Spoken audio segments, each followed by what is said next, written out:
ಕರ್ನಾಟಕದಿಂದ ಸಾಕಷ್ಟು ಜನ ಎಂಪಿಗಳು ಬಿಜೆಪಿಯಿಂದ ಆಯ್ಕೆ ಆಗಿದ್ದಾರೆ. ನಾನು ಕರ್ನಾಟಕದ ಜನತೆಗೂ ವಿನಂತಿ ಮಾಡ್ತೀನಿ, ದಯವಿಟ್ಟು ನಿಮ್ಮ ಕ್ಷೇತ್ರದ ಲೋಕಸಭಾ ಎಂಪಿ ಲಾಸ್ಟ್ ವರ್ಷದಿಂದ ಏನ್ ಮಾಡಿದಾರೋ ಅವ್ರಿಗೆ ಇಂಟಿಗ್ರಿಟಿ ಇದ್ರೆ ದಯವಿಟ್ಟು ರಿಪೋರ್ಟ್ ಕಾರ್ಡ್ನ ಅಷ್ಟೇ.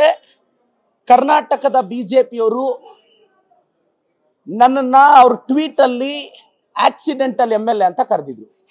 ಓಕೆ, ಕಳೆದ 1.5 ವರ್ಷದಿಂದ ನಾನು ಶಾಸಕನಾದ ಮೇಲೆ ಎಷ್ಟು ಹಳ್ಳಿಗೆ ಭೇಟಿ ಕೊಟ್ಟಿದ್ದೀನಿ, ಎಷ್ಟು ಅರ್ಜಿಗಳು ಸ್ವೀಕರಿಸಿದ್ದೀನಿ, ಎಷ್ಟು ಪರಿಹರಿಸಿದ್ದೀನಿ, ಎಷ್ಟು ಜನರ ಸಮಸ್ಯೆಗೆ ಸ್ಪಂದಿಸಿದ್ದೀನಿ, ಎಷ್ಟು ಜನರಿಗೆ ಅನುಕೂಲ ಮಾಡಿಕೊಟ್ಟಿದ್ದೀನಿ ಅಂತ 6,000ಕ್ಕೂ ಹೆಚ್ಚು ಪುಟಗಳ ನನ್ನ ವರದಿಯನ್ನ ಮುಂದಿನ ಮಂಗಳವಾರ ಮಾಧ್ಯಮದ ಮುಂದೆ ನಾನು ತಂದಿಡ್ತಾ ಇದ್ದೀನಿ.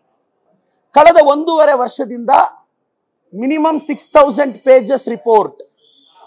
ಎಷ್ಟು ಜನ ನನಗೆ ಅರ್ಜಿ ಕೊಟ್ಟಿದ್ದಾರೆ, ಏನು, ಯಾವ ಹಳ್ಳಿಗೆ ಹೋಗಿದ್ದೀನಿ, ಇದನ್ನೆಲ್ಲ ನಾನು ಜನರ ಮುಂದೆ ಇಡ್ತಿದ್ದೀನಿ. ಮುಂದಿನ ಮಂಗಳವಾರ ಬೆಳಗ್ಗೆ 10:30ಗೆ ಕರ್ನಾಟಕದ ಬಿಜೆಪಿಗೆ ಮತ್ತೆ ನಾನು ಕರ್ನಾಟಕ ಬಿಜೆಪಿ ಆಫೀಸ್ಗೂ ಮಂಗಳವಾರ ಕೊರಿಯರ್ ಮಾಡ್ತಾ ಇದ್ದೀನಿ.